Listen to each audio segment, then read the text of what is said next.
to ask you about the landscape though around regulation, because we did see Satya Nadella very quick to congratulate Trump and talk about innovation and future.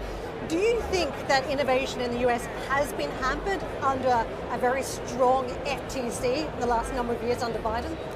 Certainly the merger and acquisition climate has been impacted. In some other areas, from our vantage point, in terms of exporting AI to parts of the world, even outside of China, the process has been slower than what we would have liked. If there is an opportunity to increase the speed of exporting so we can bring our technology to the world faster, leave aside China, just let us bring it to the Middle East, let us bring it to Africa, let us bring it to the rest of Asia. We should get moving faster. That will be good for the United States, it will be good for the rest of the world. I do think that's something that we'd like to see.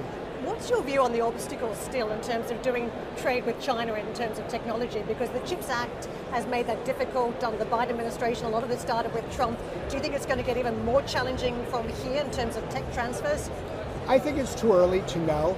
The truth is, as an American technology company, we can do business in China only when we are offering a service that the Chinese government wants to have there and the US government wants us to bring there.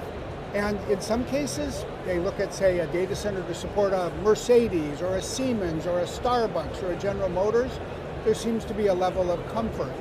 In consumer services, not really. So I suspect we're going to continue to live in a world where some technology will move to China, others will not, and we're not going to be the ones who decide. We have to navigate this world. It's the two governments that will decide.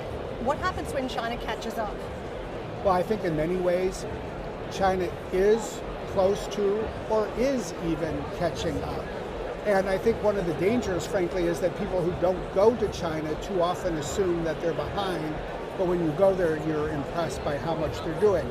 The reality is Chinese companies, American companies, China, the United States, we're going to be competing for now and into the distant future in technology, in AI. I think it's one of the reasons it's important for us as the United States, as Europe, as American and European companies to make sure we're collaborating, we're growing our economies with AI, and we're bringing AI to the rest of the world.